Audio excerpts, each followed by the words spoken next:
Abdali ballistic ক্ষেপণাস্ত্রের সফল পরীক্ষা চালালো পাকিস্তান।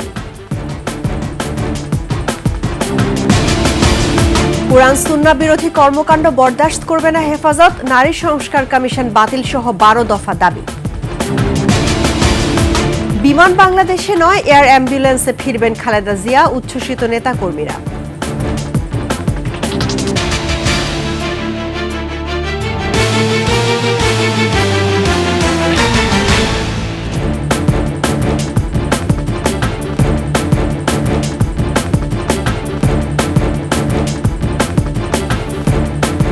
শুনছিলেন সংবাদ শিরোনাম। আমন্ত্রণ 21 সংবাদে আপনাদের সঙ্গে আছি রাহনুমা রাহি। দর্শক, 21 টেলিভিশনের সংবাদ একই সাথে সরাসরি দেখতে পাবেন আমাদের ফেসবুক পেজ www.facebook.com/2124 অনলাইনে।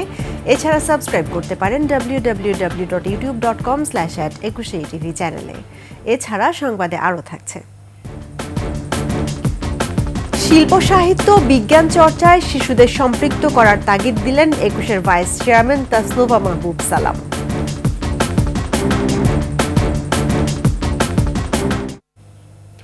এবার ক্ষেপণাস্ত্রের পরীক্ষামূলক উৎক্ষেপণের সফলতার কথা জানালো পাকিস্তান। ক্ষেপণাস্ত্রের উৎক্ষেপণ ছিল সিন্ধু মহড়ার একটি অংশ, এমনটি জানিয়েছে দেশটির সেনাবাহিনী। এদিকে চলমান উত্তেজনার মধ্যে পাকিস্তানের পণ্য আমদানিতে নিষেধাজ্ঞা দিয়েছে নয়াদিল্লি। তবে ভারত এই যুদ্ধ চাপিয়ে দেওয়ার চেষ্টা করলে কঠোর ব্যবস্থা নেওয়ার হুঁশিয়ারি দিয়েছে ইসলামাবাদ। এদিকে উত্তেজনা কমাতে সংযত থাকার আহ্বান জানিয়েছে ইউরোপীয় ইউনিয়ন। বিস্তারিত আফসানা নীলার রিপোর্টে। পাক ভারত উত্তেজনার মধ্যেই এবার ভূমি থেকে ভূমিতে 450 কিলোমিটার দূরপাল্লার বস্তুতে আঘাত হানতে সক্ষম এমন ক্ষেপণাস্ত্রের সফল পরীক্ষা চালালো পাকিস্তান। পাকিস্তান সেনাবাহিনীর মিলিটারি মিডিয়া উইংয়ের বরাত দিয়ে এ খবর জানিয়েছে দেশটির বিভিন্ন সংবাদ মাধ্যম। পাকিস্তানের আন্তঃবাহিনী জনসংযোগ পরিদপ্তর ISPR জানিয়েছে, সেনা সদস্যদের কার্যকর প্রশিক্ষণ নিশ্চিত করা এবং কারিগরি সক্ষমতা যাচাইয়ের উদ্দেশ্যে ক্ষেপণাস্ত্র আবদালি উৎক্ষেপণ করা হয়। এর আগে পাকিস্তানের শীর্ষ সেনা কর্মকর্তারা জাতীয় নিরাপত্তা নিয়ে আলোচনা করেন। ISPR বিজ্ঞপ্তিতে জানায়, যুদ্ধ চাপিয়ে দেওয়ার যেকোনো চেষ্টার কঠোর জবাব দেয়া হবে। এছাড়া পাকিস্তান সেনাবাহিনী দাবি করে পরিস্থিতি অস্থিতিশীল করছে ভারত। এদিকে সীমান্তে বিচ্ছিন্ন গোলাগুলি আর পাল্টা পদক্ষেপের পর এবার বাণিজ্য যুদ্ধের দিকে এগিয়ে যাচ্ছে চিরপ্রতিদ্বন্দ্বী ভারত পাকিস্তান। পেহেলগামে সন্ত্রাসী হামলার পর দুই পক্ষের উত্তেজনায় যেন নতুন মাত্রা যোগ করতে যাচ্ছে নয়াদিল্লি। জাতীয় নিরাপত্তা এবং জননীতির স্বার্থে পাকিস্তান থেকে আমদানি নিষিদ্ধ করেছে তারা। ভারতের বাণিজ্য মন্ত্রণালয় থেকে এ সিদ্ধান্ত নেওয়া হয়েছে। ফলে পাকিস্তান থেকে সব ধরনের পণ্য প্রবেশ পরবর্তী নির্দেশ না দেয়া পর্যন্ত বন্ধ থাকবে। অন্যদিকে দেশ দুটির পররাষ্ট্রমন্ত্রীর সাথে ফোনালাপ করে পরিস্থিতি মোকাবেলায় সংযত হওয়ার আহ্বান জানিয়েছেন ইউরোপীয় ইউনিয়নের পররাষ্ট্রনীতি বিষয়ক প্রধান কাজা কালাস। আফসানা নীলা, ডেস্ক রিপোর্ট, 21 টেলিভিশন। কুরআন সুন্নাহ বিরোধী কোনো কর্মকাণ্ড বরদাস্ত করা হবে না বলে হুঁশিয়ার করে দিয়েছে হেফাজতে ইসলাম। নারী সংস্কার কমিশন বাতিল, আওয়ামী লীগ নিষিদ্ধ ও মিয়ানমারের রোহিঙ্গাদের জন্য মানবিক করিডোরের সিদ্ধান্ত থেকে সরে আসা সহ অন্তর্বর্তী সরকারের কাছে 12 দফা দাবি জানিয়েছে সংগঠনটি। দাবি আদায় না হলে কঠোর কর্মসূচি দেওয়ার হুঁশিয়ারি দিয়েছেন হেফাজত নেতারা। আরও জানাচ্ছেন সিরাত আল মুস্তাকিম। নারী বিষয়ক সংস্কার কমিশন বাতিল সহ বিভিন্ন দাবিতে রাজধানীর সোহরাওয়ার্দী উদ্যানে হেফাজত ইসলামের এই মহাসমাবেশ।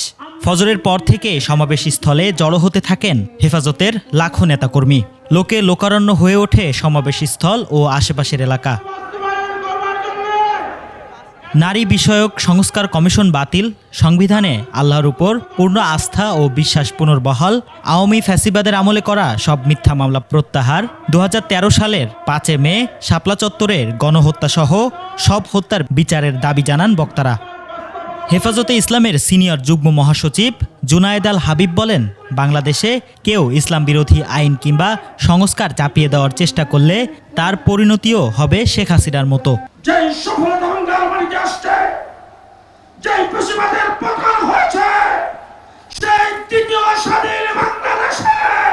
ইসলাম বিরোধীদের বিরুদ্ধে আবার মাঠে নামতে হবে কল্পনাও করি নাই। কিন্তু বাংলাদেশের ধর্মপ্রাণ মুসলিম জনতাকে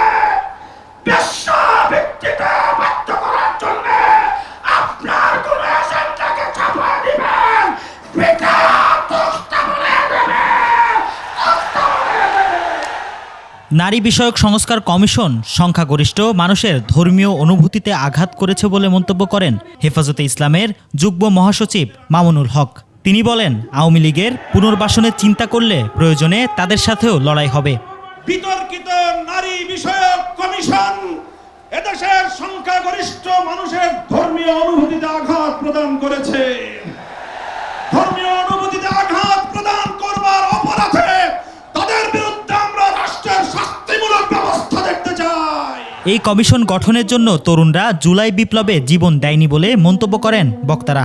শাপলা চত্বরে যারা গণহত্যার শিকার হয়েছে তাদের প্রত্যেকের শেখ হাসিনার বিরুদ্ধে গণহত্যার মামলা দায়ের করতে হবে।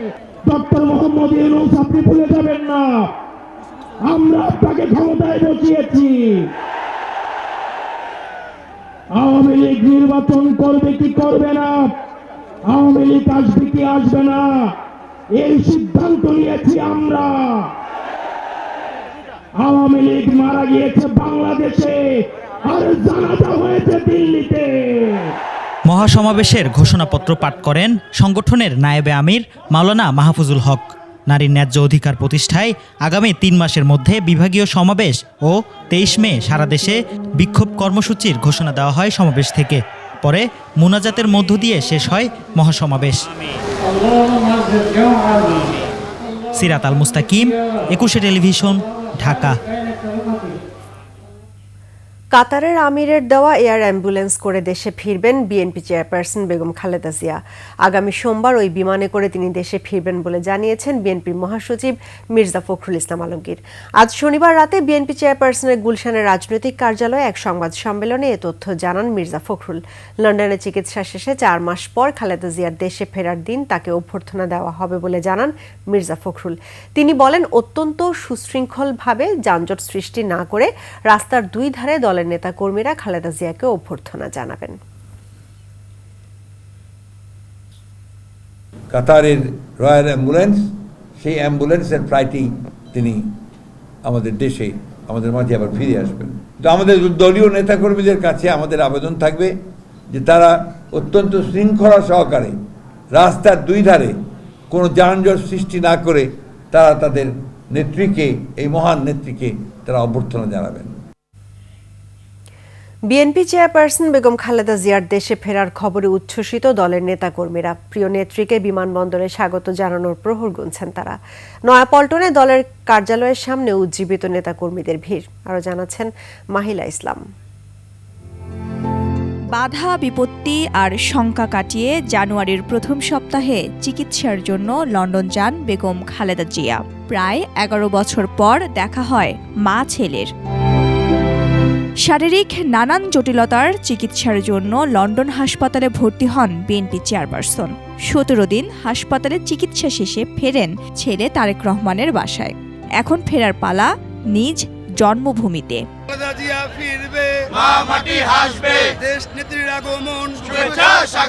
নেত্রীর দেশে ফেরার খবরে উদ্গ্রীব দলের নেতাকর্মীরা। একটা নিরপরাধ মানুষকে কেউ বন্দী করে রাখবে, এইটা কোনো গণতন্ত্র হতে পারে না। এটা হচ্ছে বাংলার মানুষের জন্য সবচেয়ে বড় সুখবর। চিকিৎসা শেষে তিনি বাংলাদেশে ফিরছেন, এটাই আমাদের জন্য সবচেয়ে বড় প্রত্যাশা এবং আনন্দের। গণতন্ত্র প্রতিষ্ঠা করতে হলে ম্যাডামকেই সামনে রাখতে হবে। অবশ্য নেত্রীর দেশে ফেরাকে কেন্দ্র করে নেতাকর্মীদের দিক নির্দেশনা দিয়েছেন দলের নেতারা। দেশনেত্রীকে এক নজর দেখার জন্য হয়তো রাস্তার আশেপাশে তারা একত্রিত হবেন।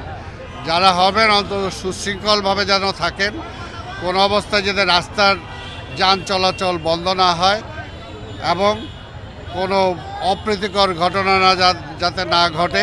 সবকিছু ঠিক থাকলে সোমবার দেশের মাটিতে পা রাখবেন সাবেক প্রধানমন্ত্রী বেগম খালেদা জিয়া। নেতৃত্বের গুণ অর্জিত হয় ত্যাগ, সংগ্রাম ও অটুট দৃঢ়তার মাধ্যমে। রেন্স লোম্বার্ডির উক্তিটি যেন বেগম খালেদা জিয়ার জীবনের এক চিত্রস্বরূপ। অবশেষে চিকিৎসা শেষে ফিরছেন দেশে। নেতাকর্মীদের আকাঙ্ক্ষা আবারও নেতৃত্ব দেবেন রাজনীতির মাঠে। মাহিলা ইসলাম, 21 টেলিভিশন, ঢাকা। আগামীর বৈষম্যহীন বাংলাদেশে শিশুদেরকে তাদের লক্ষ্যে পৌঁছে দিতে সবাইকে একসঙ্গে কাজ করার আহ্বান জানিয়েছেন ২১শে টেলিভিশনের ভাইস চেয়ারম্যান ও ব্যবস্থাপনা পরিচালক তাসনুভা মাহবুব সালাম। জীবন গড়তে পড়াশোনার পাশাপাশি শিল্প, সাহিত্য, বিজ্ঞান চর্চায় শিশুদের সম্পৃক্ত করার তাগিদ দেন তিনি। বিস্তারিত আকবর হোসেন সুমনের রিপোর্টে। এক ঝাঁক শিশুর মিলন মেলায় মুখরিত রাজধানীর কৃষিবিদ ইনস্টিটিউট। নতুন প্রজন্মের জন্য নিরাপদ ও সৃজনশীল ইন্টারনেট প্ল্যাটফর্ম বিনির্মাণে কিডলন জুনিয়র ট্যালেন্ট অ্যাওয়ার্ডের এই আয়োজন। অনুষ্ঠানে প্রধান অতিথি ২১শে টেলিভিশনের ভাইস চেয়ারম্যান ও ব্যবস্থাপনা পরিচালক তাসনুভা মাহবুব সালামের দৃষ্টিতে নতুনদের মেধায় গড়ে উঠবে আগামীর বৈষম্যহীন Bangladesh. Extracurricular makes you feel better. Then education also important. This is our main thing. But extracurricular থাকলে কিন্তু তুমি নিজেকে অনেকটা বেটার ফিল করাতে পারো। পড়াশোনার পাশাপাশি আলোকিত এই শিশুদের কেউ অভিনয়, কেউ বা বিজ্ঞান চর্চায় সময় কাটাতে চায়। সায়েন্স পড়ার জন্য, ম্যাথ পড়ার জন্য, আইসিটি পড়ার জন্য। ভবিষ্যতে আমি আর্মি হতে চাই। আমার অ্যাক্টিংটা পাশে রাখতে চাই, কারণ আমার পড়াশোনার পাশাপাশি অ্যাক্টিং করছি। শিশুদের সৃজনশীলতার স্বীকৃতি ও প্রসারের মাধ্যম হিসেবে পাশে থাকার কথা জানিয়েছেন সংশ্লিষ্টরা। যে শিশুরা একে অপরকে দেখে, জানেন যে শিশুরা দেখে শিখে, সে যখন দেখবে আমার বন্ধু এই অ্যাওয়ার্ডটা পাচ্ছে, পরের বছর এই অ্যাওয়ার্ডটা আমাকে পেতে হবে। তো সবার ভিতরে একটা সুস্থ প্রতিযোগিতা তৈরি হবে, একজন আরেকজনের কাছ থেকে ভালো করার চেষ্টা করবে। পড়াশোনার পাশাপাশি জীবনমুখী শিক্ষা গ্রহণের আহ্বান জানান ২১শে টেলিভিশনের ভাইস চেয়ারম্যান ও ব্যবস্থাপনা পরিচালক। ২১শে টেলিভিশন যেটা কাজ করছে, it's not only television, it's also an institution. আমরা কিন্তু বাচ্চাদেরকে রিপোর্টিং বলেন, নিউজ প্রেজেন্টিং, দেন স্ক্রিপ্ট লেখা থেকে শুরু করে সমস্ত কিছুতে প্রশিক্ষণ দিচ্ছি। সো অফকোর্স তাদের যে মেধাটা, কারণ এক্সট্রা কারিকুলার কিন্তু দরকার আছে, পড়াশোনা তো অফকোর্স নিডেড, এটা একটা ভাইটাল ইস্যু আমাদের। পড়াশোনার সাথে সাথে এই যে এডুকেশনের পাশাপাশি এই যে বিষয়গুলো আমাদের, এই এক্সট্রা কারিকুলারটা আমরা সেটাকে হেল্প করছি বাচ্চাদেরকে, ওই প্ল্যাটফর্মটা ক্রিয়েট করে দিয়েছে।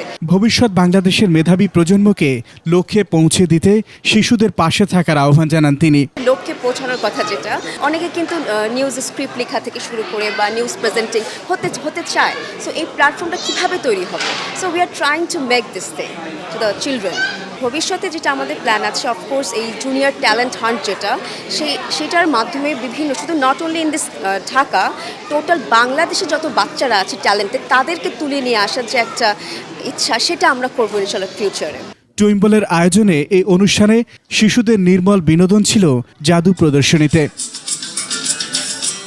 আকবর হোসেন সুমন, ২১শে টেলিভিশন, ঢাকা। প্রায় ৭ ঘন্টা ধরে পিটিয়ে হত্যা করা হয় বুয়েট শিক্ষার্থী আবরার ফাহাদকে।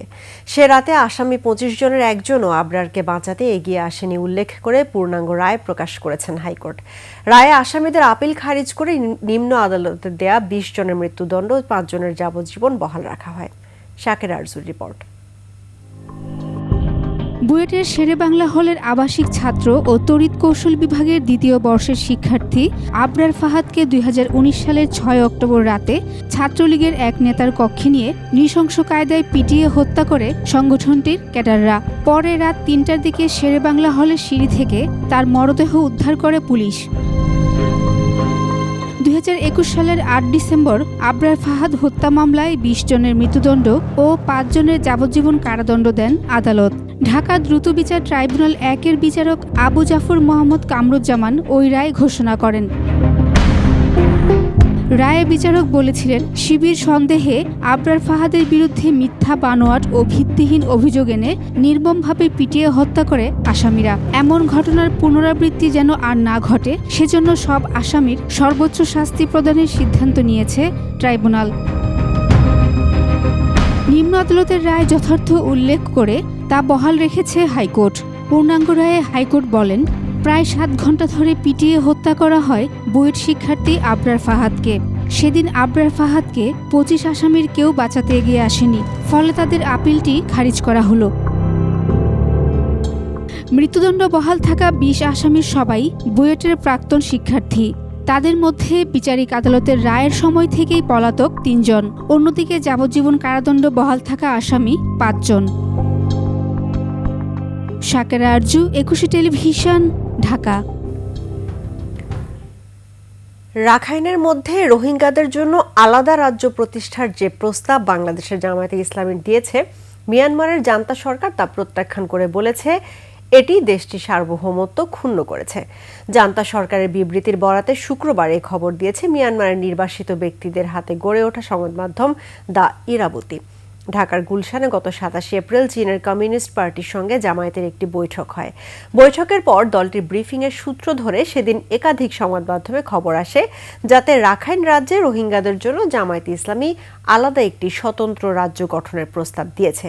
জামায়াতের এই প্রস্তাবের 6 দিন পর জান্তা সরকার বিবৃতিতে বলেছে জামায়াতে ইসলামী রাজনৈতিক সুবিধা পেতে চীনের কমিউনিস্ট পার্টির সঙ্গে যোগাযোগ করেছে। বিবৃতিতে আরও বলা হয়, মিয়ানমার সরকার শরণার্থী প্রত্যাবাসন নিয়ে বারবার নিজেদের অবস্থান স্পষ্ট করেছে।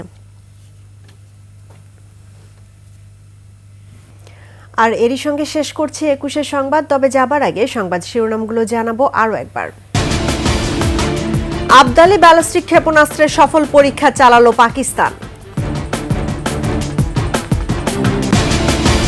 কোরআন সুন্নাহ বিরোধী কর্মকাণ্ড বরদাস্ত করবে না হেফাজত, নারী সংস্কার কমিশন বাতিল সহ 12 দফা দাবি।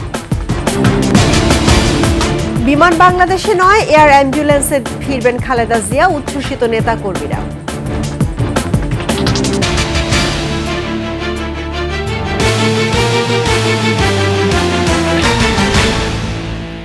দর্শক, 21 সর্বশেষ খবর জানতে ডায়াল করুন 2021 নম্বরে, আর ভিজিট করুন 21-tv.com এই ওয়েবসাইটে। ফেসবুকে ভিজিট করতে পারেন www.facebook.com/2124 অনলাইনে। এছাড়া সাবস্ক্রাইব করতে পারেন www.youtube.com/@21tv চ্যানেলে।